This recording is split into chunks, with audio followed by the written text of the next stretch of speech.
Good afternoon, everyone. Our Chair, Stephen Howlett, and myself are delighted to welcome everyone to London South East Colleges this afternoon. We are extremely pleased that Minister Keegan has been able to join us in person, together with Lord Lingfield. A very warm welcome to you, to all of you and to all of our guests today. I hope you've enjoyed your tour of our construction skills facilities.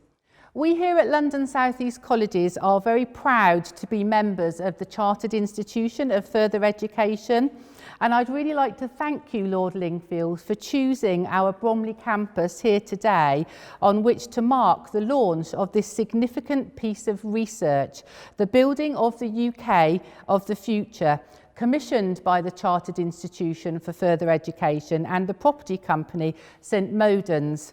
I'd now like to hand over to the Chair of the Chartered Institution of Further Education, Lord Lingfield, to introduce proceedings. Thank you so much. Minister, Principal, ladies and gentlemen, a very warm welcome to this much postponed by pandemic launch of our new report, Building the UK of the Future, which of course is about the construction industry. Now, the construction industry is truly an important part of our country. Not only does it provide a vast number of jobs, but also, of course, it underpins a whole area of our wider economy. We, therefore, have produced this report together with St Modwins, the marvellous St Modwins, who are one of the largest and best construction firms in this country. We are as you've heard already, the Chartered Institution for Further Education. We have two major aims. The first is, in principle, to become what people have described as the Russell Group for Further Education. That is a group of the most distinguished colleges and providers of FE in the country. But we have a secondary aim as well, and that is to be a forum for further education and employers, and a special kind of forum, one which will provide opportunities for staff, for lecturers, for teachers and trainers in further education, opportunities to update their professional skills. And the way in order that they can make sure that the knowledge that they transmit to their students is absolutely up to date.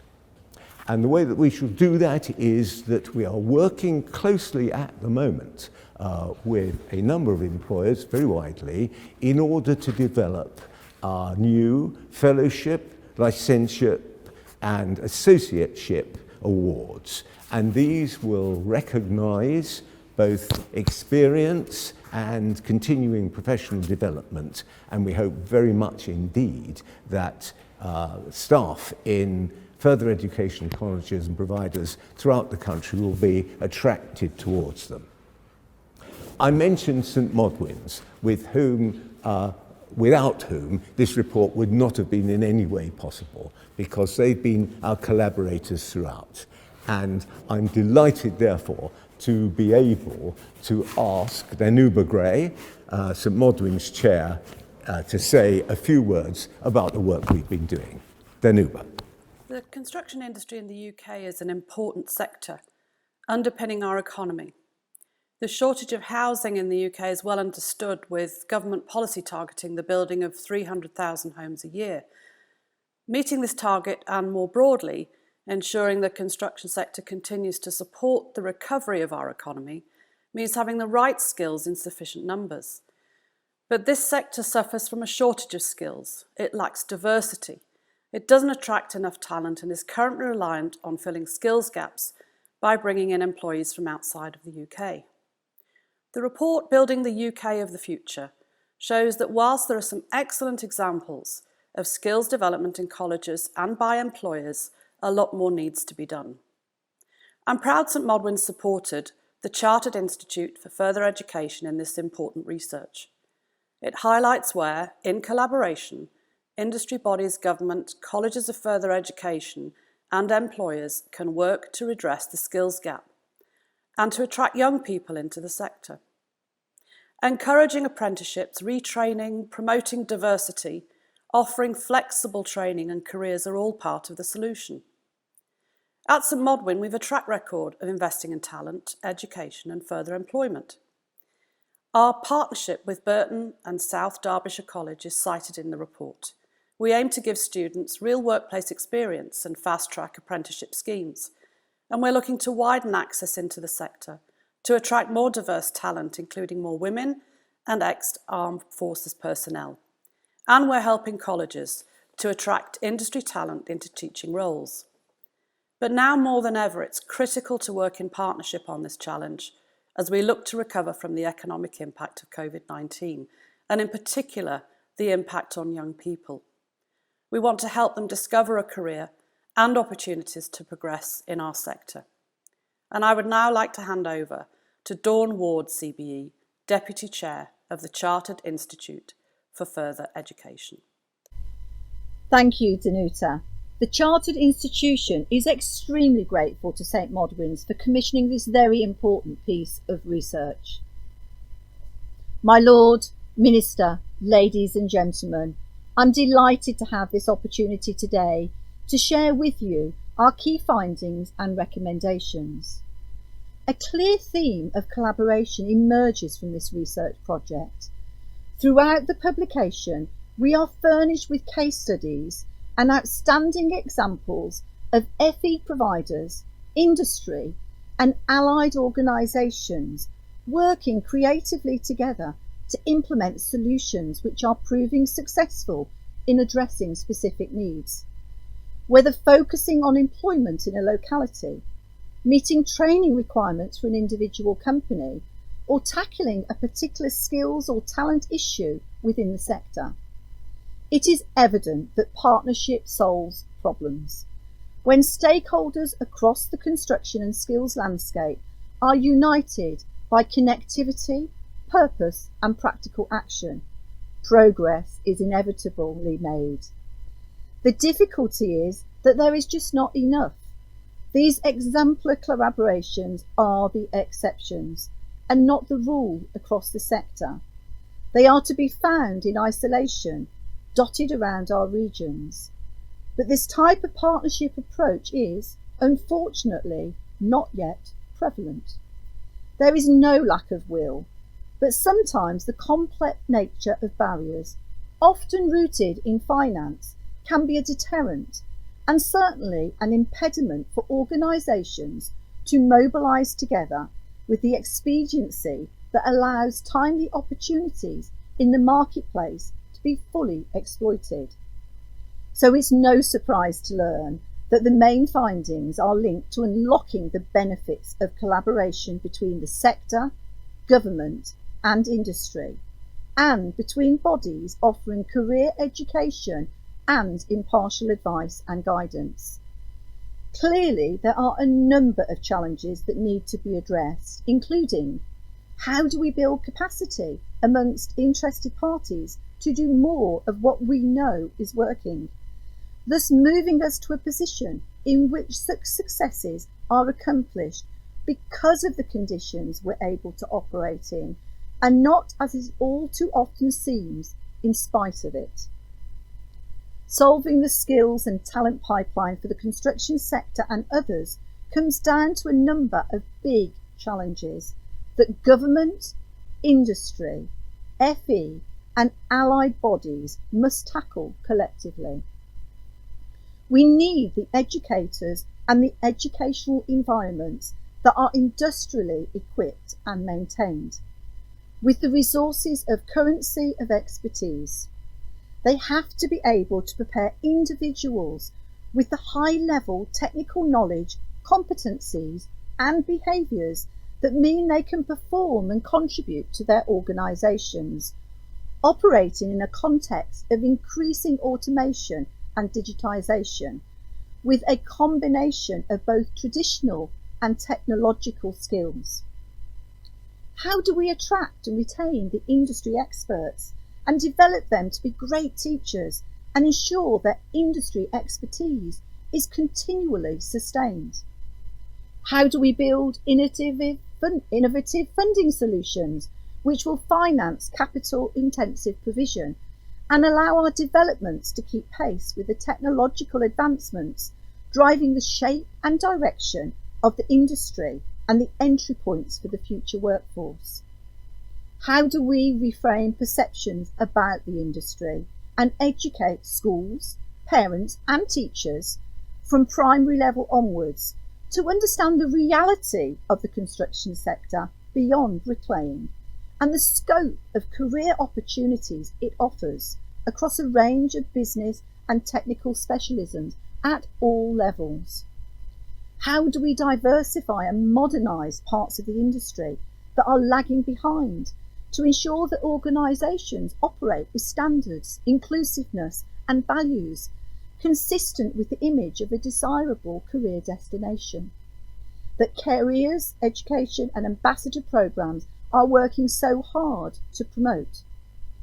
And how do we make sure that the skills system within which we operate is flexible and sufficiently adaptive so that organisations are enabled to collaborate and work innovatively and not be impeded by excessive or repetitive bureaucracy? The recommendations from this research provide practical actions that could contribute to meeting some of these challenges. They reflect the aspects of the research focused on construction training provision within FE, the role of industry in developing the workforce, and the barriers and drivers for attracting and retaining talent. Broadly, they fall into three key areas: finance, funding and business planning, the construction industry narrative and approach, and flexibility for supply and demand. Some are recommendations for government, others for the FE sector, some for the industry, and others for the supporting organisations that promote the industry or technical careers. Let's consider first the recommendations for government. There are two aspects where funding needs consideration, and government cooperation is central to this. We need funding formulas set at levels that enable providers to attract highly skilled teachers and practitioners and allows capacity for flexible utilisation strategies which ensure that staff regularly return to industry to maintain and extend their industry experience and currency. A funding regime which allows providers to plan within realistic business cycles rather than a short-term academic year. This would aid providers to make investment decisions in staffing, capital equipment and facilities that align with the plans of industry and support the creation of an ongoing talent pipeline, addressing both replacement demand and anticipated growth. The current transactional nature of the funding system, tied to an annual short-term financial cycle, impedes providers and industry from being able to adopt strategic approaches to complex problems and develop step changes in tackling some of the significant skills issues. Technology and digital investment for modern construction and construction engineering, not least off-site construction methods, is critical. While specialist institutions such as IoTs are important in the development of higher level STEAM skills, all providers, particularly colleges, where the concentration of facilities are located, require the means to invest and develop these learning environments to support skills for the businesses in their localities. Developing a talent pipeline capable and ready to derive benefits from technological advancements is critical to the future growth of the construction sector. Excessive bureaucracy and duplication across regulatory and audit regimes leads to wastage and becomes a barrier to innovation. We all want and expect high quality provision, delivered by trustworthy, proven providers. In seeking to make systems leaner and joined up by reviewing and removing points of duplication from overlapping regimes, such as the Register of Apprenticeship Providers and Ofsted, government will help to ensure that high-quality providers do not waste time on expensive and repetitive form-filling exercises, but can focus instead on delivering agile, industry-focused solutions. We recommend that government assists in smoothing out these disparities around supply and demand and locality imposition, particularly in relation to procurement requirements around apprenticeships. Revisiting ATA models and more flexible workforce solutions for apprenticeships, perhaps with government backing, is necessary for enabling skills mobility. Let's now move to the FE sector and industry. Greater collaborative working between all parts of the sector is important for meeting the skills demand. Creative investment strategies with government, between providers and with the commercial sector, could support the sharing of infrastructure and facilities in areas, so the burden of capital-intensive provision is evenly distributed through collaboration between providers. Colleges could offset the estate cost of construction facilities via rental or cost sharing with ITPs or employers. The sector must commit to measuring and monitoring the scope and extent of tangible and practical industry collaboration through the publication of annual engagement plans, and this should be reciprocally supported by businesses. They should review and consolidate the many successful ambassador programmes, particularly around apprenticeships, as this would assist in ensuring that advocacy isn't concentrated in some areas, and that funding mechanisms to support this outreach could utilise and further the work that the programmes are accomplishing. Ambassador programmes should actively prioritise diversity within the construction sector. Industry organisations, particularly the CITB, could play a greater part in attracting practitioners into the skills sector to become teachers and aid the transition and mobility between industry and education.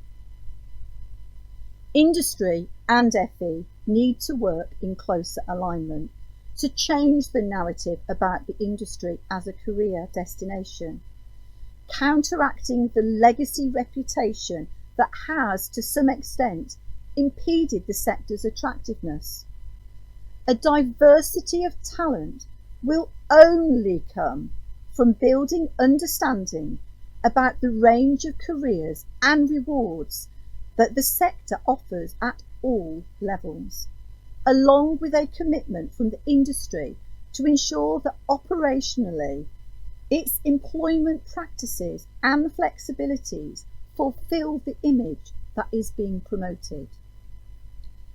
The associations wrapped around the industry, in particular the CITB, should particularly prioritise support for SMEs in extending workplace benefits and working and wellbeing arrangements to serve the potential workforce that is currently underrepresented in construction. Capacity also needs to be created between employers, educators and government in terms of both time and finance to ensure that careers advice and guidance is representative and its currency is maintained, rather than a one-off single occurrence outreach activity that does not keep pace with the exciting, changing nature of the industry and the digital advancements that the next generation will need to take forward. My Lord, if I may conclude by thanking our members and the organisations that contributed to this research, in particular to the researcher Lauren Tiltman and Sarah Drew, Dan Wright and John Beattie, who worked tirelessly behind the scenes on this publication. Thank you. Well, thanks so much, Dawn, for that very careful explanation. Now it's my very pleasant duty, as Dr. Sam Parrott has already told us, to welcome the Minister here. Now, Mrs. Gillian Keegan MP was educated in Liverpool and at the London Business School, and after a time in business, she was elected Member of Parliament for Chichester, the first woman to be so, in fact. She was then promoted to be Under-Secretary of State at the Department of Education for Skills and Apprenticeships at the beginning of last year. Now, you might think that she spent actually a year on Zoom closed up in the department, when in actual fact, whilst the situation allowed it, she was out there meeting people in FE, and of course, she's been overseeing the recently published white paper on further education, which is going, in my view, to bring many new initiatives into the area. So it's a huge pleasure for me to welcome Mrs. Keegan, the Minister, to be with us. Gillian. Thank you very much. Thank you, my Lord and ladies and gentlemen, and it is a massive pleasure to be here, not only because we can finally get out and see people, so that is obviously a huge pleasure, but also it's my first visit to the London South East colleges, and it's just fantastic to be here. It's fantastic to see what you're doing and how you're changing people's lives right here, right now. It was also great to meet so many apprentices and former apprentices. The one thing they all said, exactly as I've said, they just couldn't wait to come back, and I think many of our students at FE colleges have had that feeling. Whilst they appreciated everything you did during the pandemic, I think they were very, very happy to come back. And it has been a real privilege to meet the apprentices, not only because they're doing the things that we're talking about today, construction, but also because they're also two women here, which I think was brilliant to see. So we met Shannon, who was doing a bricklaying, a second year in bricklaying, and Lucy, who was in year 2 out of 4 of her electrical engineering. And these are absolutely vital for the future of our country, for our recovery after the pandemic. And I wanted to be able to personally thank them actually for the future roles that they will play in rebuilding our economy. Now, Lord Lingfield mentioned Liverpool and then skipped straight to LBS, and in between that time I actually was an apprentice myself, so I am the first former former apprentice who has become the Minister for Apprenticeships and Skills. So I think you could say that I am naturally very passionate about them. And many of the people around me did construction apprenticeships, including my brother, who was a carpenter. It's also great to meet many former apprentices here who are now FE teachers. That's another vital part of the future as we build and develop our FE workforce, and obviously try and grow our technical education and those people doing technical education. Now, why is this important? Construction, I think everybody says construction is important, but it struck me when I was watching actually the US election. And I looked behind the US president, and the slogan behind the US president was "Build Back Better." Same slogan as we had. I'd like to think they probably copied it from us, but whether they did or they didn't, what is for sure true is every country around the world is going to be doing the same thing at the same time. Every government will respond in a similar way, bringing forward infrastructure plans. If they already didn't have a housing crisis, which many areas do, and of course we do in the UK, they will be bringing forward lots of investment in infrastructure to reboot their economies after the dreadful impacts of the pandemic. So construction is going to become a global skills shortage. It probably already is a global skills shortage, but it's going to be massively exacerbated. On top of that, we're going to build back greener. If you look at our ambition, and we've recently just increased our ambition in the last few days in terms of net zero and what we will do in terms of reaching net zero by 2050 and the steps and ambitious steps that we will make along the way. If you look at every single one of those, and as co-chair of the Green Jobs Task Force, I see this, Every single one of those is very dependent on skills, and a lot of them are the same skills. A lot of them are construction skills, whether that's heating engineers to install heat pumps, or whether that's to retrofit our houses, or whether it's electricians to install the chargers to be able to power the cars of the future that will all be battery powered, all new sales after 2035. So the challenge that we have is actually quite remarkable. So I do very, very much welcome the work that's been done here, the hard work that's gone into this report, and thank the Chartered Institute for Further Education for continuing all your work in this area and reproducing the report with St Modwen as well. It is something that's also recognised the importance of apprenticeships in this rebuilding and recovering. I think most people here would know that, you know, whether you're doing a full-time course and then going to go on to an apprenticeship, or you're doing an apprenticeship, the way that you get the skills in construction very much is having some of that on-the-job practice and training as well. So apprenticeships are going to be vitally important. And it's not just me that thinks that. The Prime Minister does, the Chancellor does, the Secretary of State for Education does. We have done a lot to really focus on this area. So far we've got 105 apprenticeship standards, which are all basically different routes into construction in different levels. We've just introducing skills boot camps, 12 to 16 week intensive courses that will be available around the country as part of the Prime Minister's Lifetime Skills Guarantee, focused on construction as well as digital and other technical roles. Kickstart is a great opportunity to build the skills pipeline, where the government is investing in young people's employment, in that work experience. Those Kickstarters can then go into apprenticeships, and we would urge companies to take on Kickstarters and look to continue their training through apprenticeships. We have introduced apprenticeship incentives of £3,000 per apprentice, and I know that's gone down very well, and we've had 46,000 applications to date.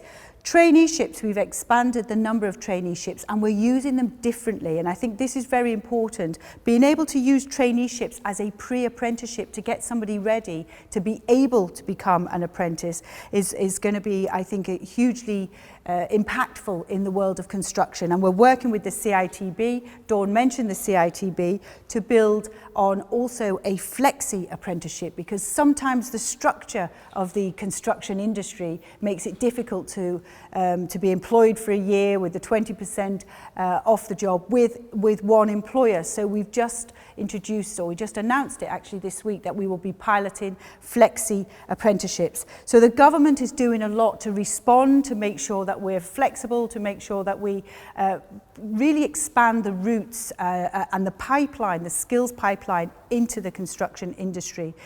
On top of that, longer term, we've got T-levels, which are T-level specifically.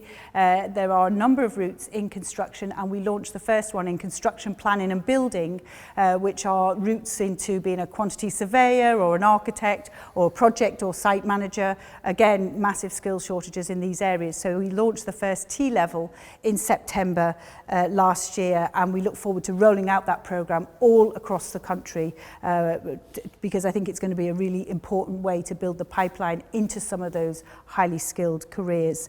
And then, of course, careers is important. I think many people have an outdated view of what the construction industry is and what the careers on offer are in the construction industry, and it's our job to work to make sure that young people have an up-to-date view. It's a highly technical industry with a lot of technology used in the industry as well, and there are many, many different jobs, not just the ones I talked about and I've seen today, which include carpentry, electricians, bricklayers, etc. But there are many, many more. Also vital will be new building methods, modular construction, all those things that will help us towards our net zero target as well. So there is a lot of work that's being done. There's a lot of work still to be done. There's a lot of thought going into it from many different places. And really in government, I want to just say we are committed to working closely with colleges that we highly value and with industry to make sure that we can meet these massive challenges, to make sure we can rebuild our economy, we can build back better, we can build back greener, and we will build on the foundations, all the things that I've talked about today, and we'll make sure that we have the skills that our economy needs, but I don't underestimate the size of that challenge and that task. So I'm delighted to be working with such talented people who I know every day are also motivated by the same thing, which is to make sure that we close those skills gaps, we provide opportunities for young people, and we provide opportunities for people who want a second career or a second chance at a career. And I look forward to working with you to achieve that in the coming months and years. Thank you.